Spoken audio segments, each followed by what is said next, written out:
If you've been following along on this video series that I've been doing about keto-friendly foods, you'll know that I really love this organic konjac noodle package here, even though it got terrible reviews on Amazon. But I wanted to come up with another keto recipe, something that would be low carb, and I decided to make a bolognese. And I thought, oh, bolognese is perfect because it's got ground beef in it, which is low carb. It has tomato in it, which is fairly low carb. And then I realized that it's gonna have onion in it. I use this app, it's called Carb Manager, and it's a wonderful app if you're going on a diet, because a lot of times when you do some kind of a diet, you really don't know how much food you're actually consuming. It's a great app because it really tells you very quickly and easily what foods have what calories in them, and you could, in a pinch, know exactly what you're eating. And when I looked up onions on Carb Manager, they got an F. So I'm thinking to myself, how am I gonna make bolognese without onions in it? Today I'm gonna show you how. That's a bet, right? That's a deal, right? That's a deal, right? That's a bet, right? That's a deal, right? Here's the thing about onions. They're unique. Nothing tastes like an onion except an onion. So how am I gonna simulate the flavor of this onion in the bolognese?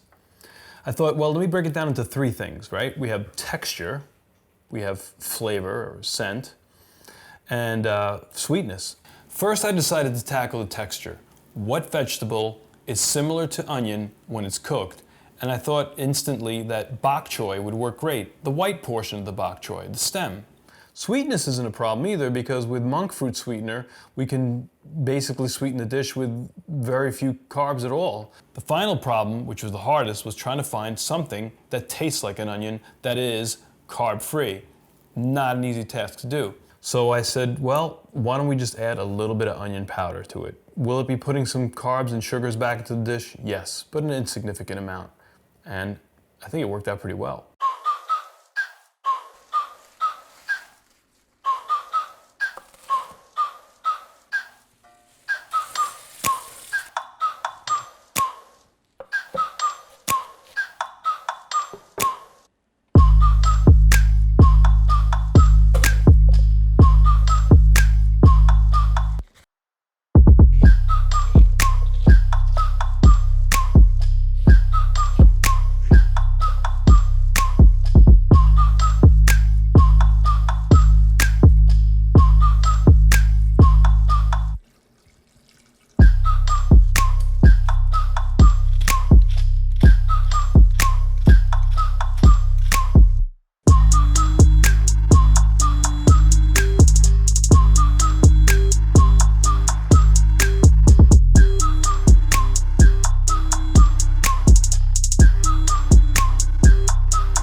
You know what? Why don't we rewind a little bit and talk about some of the ingredients that I added earlier.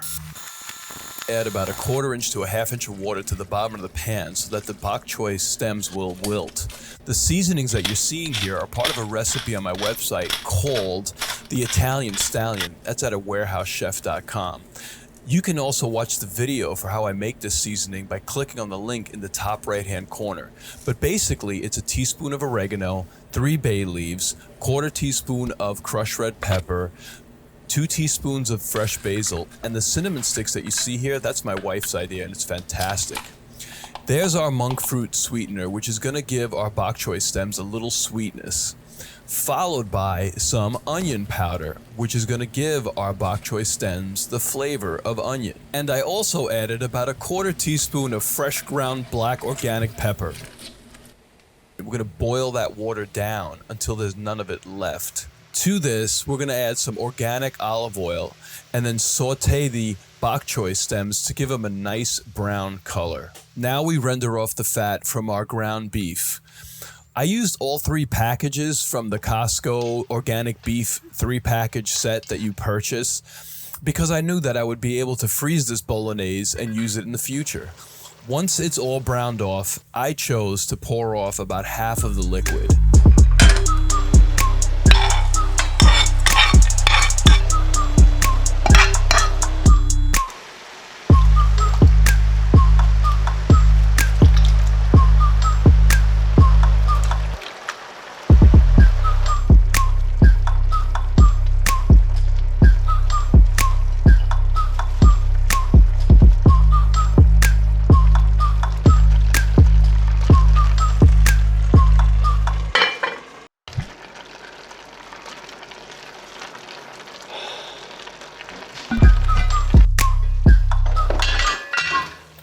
cans of organic diced tomatoes didn't really make the bolognese saucy enough, so I added another 2 cans, and that seemed to do the trick. You're gonna have to taste for salt, and that's completely up to you. I use Celtic sea salt. The total cook time for this is 45 minutes. And while it's finishing off on the stove, you're gonna wanna rinse off your konjac noodles. If you've watched my other videos, you know that konjac noodles smell horrific and need a thorough cleaning. Upwards of about 5 minutes. Do not stop washing them until the scent is completely gone. In the pan, you're going to put a little bit of water and some butter, and when that comes to a boil, you want to add your konjac noodles to it. Remember, the konjac noodles are already cooked, so all you're doing is reheating them for about 3 minutes.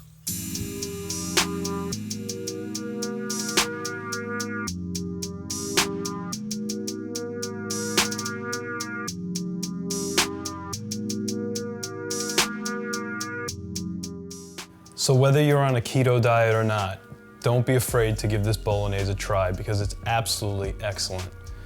On the PETA scale, I would give it a 4 out of 10.